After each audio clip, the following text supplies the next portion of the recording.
Hello दोस्तों, कैसे हैं आप सब। और आज हम देखेंगे Madhya Pradesh professional examination board द्वारा आयोजित प्री एग्रीकल्चर टेस्ट, जिसे पीएटी का एग्जाम कहते हैं, 2019 का क्वेश्चन पेपर। और यह सॉल्व करेंगे, मतलब इसके आंसर भी देखेंगे। यह पेपर हुआ था 29 जून 2019 को और 2 बजे का यह पेपर है।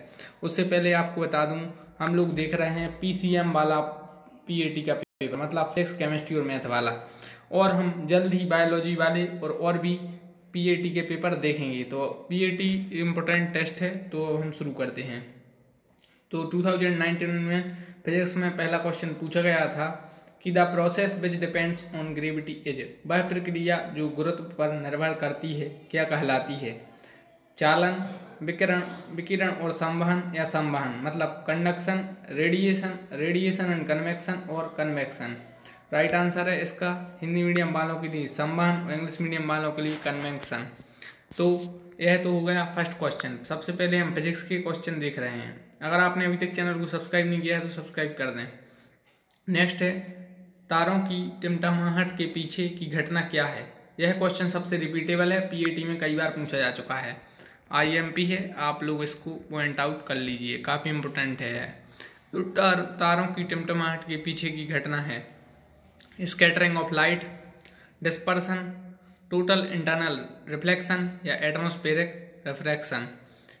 तो प्रकाश का प्रकीर्णन, विक्षेपण, कुछ आंतरिक प्रतिबिंब या वायुमंडलीय अपवर्तन। तो इसका राइट आंसर है वायुमंडलीय अपवर्तन, जिसे इंग्लिश में एटमॉस्फेरिक रिफ्रैक्शन भी कहते हैं।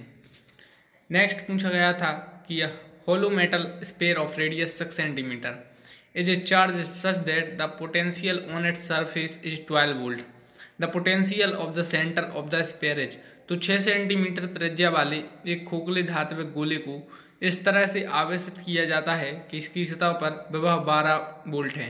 तो गोले के केंद्र में विभव है तो 6 वोल्ट, 12 वोल्ट, 4 वोल्ट या 0 वोल्ट। तो राइट आंसर है 12 वोल्ट। तो इसको आप सॉल्व कर सकते हैं, काफ़ी इजी क्वेश्चन है। अगर हम लोग सॉल्व करेंगे तो काफ़ी टाइम जाएगा, तो इसको हम बोर्ड पर सॉल्व कर सकते थे। काफ़ी इजी क्वेश्चन है, काफ़ी रिपीटेबल है क्वेश्चन है। नेक्स्ट है, प्लूटोनियम 24,000 वर्षों की अर्धायु के साथ अपक्षयित होता है। यदि प्लूटोनियम 72,000 वर्षों के लिए संग्रहित किया जाता है तो इसका हिस्सा जो शेष रहता है वह निम्न है। ऑप्शन में है 1/4, 1/3, 1/8 या 1/2। इसका राइट आंसर है 1/8। 1/8 इसका राइट आंसर है। तो 1/8 आप यह इनको याद भी करिए, समझ में भी ये भी कि इस प्रकार से क्वेश्चन एमपीपीटी के एग्जाम में पूछे जाते हैं, अगर आपको सिलेक्शन पाना है तो।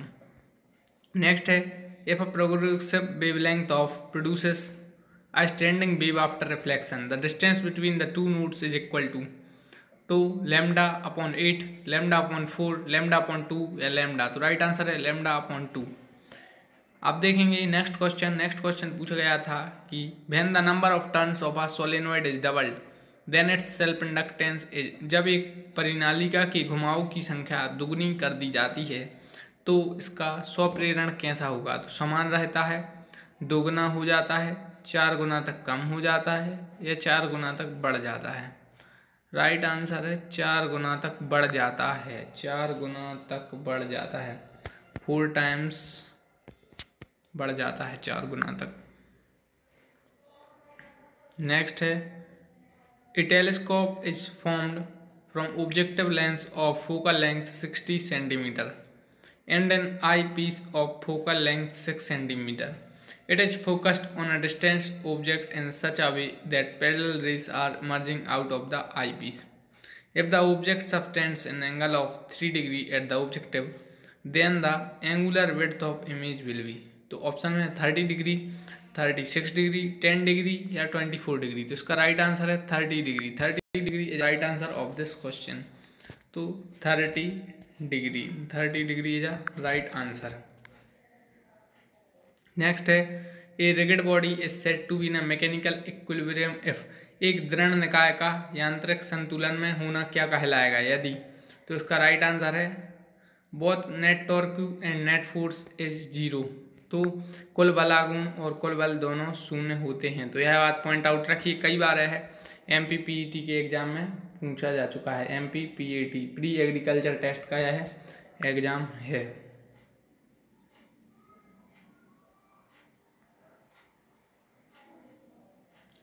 नेक्स्ट है radioactive sample has half life of 69.3 hour, its mean life है। एक रेडियो सक्रिय नमूने की अर्धायु 69.3 घंटे है। इसकी मध्य या औसत आयु है तो 100 घंटे इसका राइट आंसर है।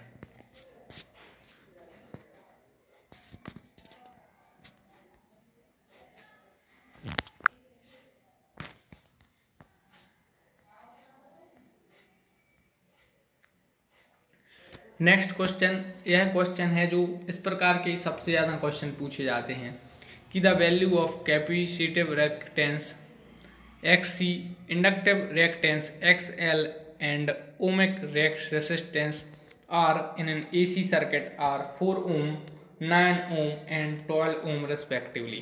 The total impedance of the circuit will be, तो 12 ohm, 10 ohm, 13 ohm या 15 ohm, तो इसका राइट आंसर है 13 ohm। 13 ohm is a right answer of this question. अगर आपने अभी तक चैनल को सब्सक्राइब नहीं किया है मित्रों तो सब्सक्राइब कर दें, क्योंकि MPPT से रिलेटेड all जानकारी आपको इस चैनल पर मिलेगी। चैनल को सब्सक्राइब कर दें और बेल आइकन को दबा दें जिससे कि हर वीडियो आपके पास आ जाए।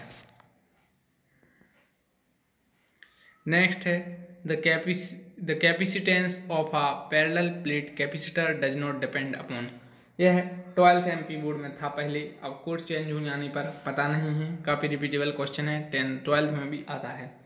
तो इसका राइट आंसर है charge of the plates, charge of the plates इसका राइट आंसर है। Charge of the plate, option number 4 is a right answer of this question. Next है 1 mole of gas enclosed in a vessel is heated at constant pressure through 1 Kelvin. Work done by the gas is, तो इसका right answer है RJ, option number 4 इसका right answer है। Next है the gravitational force acting on a body which is moving along the circular पथ है, एक निकाय पर कार्यरत गुरुत्वाकर्षण बल जो वृत्ताकार पथ पर गतिशील है, तो क्या होगा, तो इसका राइट आंसर है along the radius toward the centre of the circular पथ।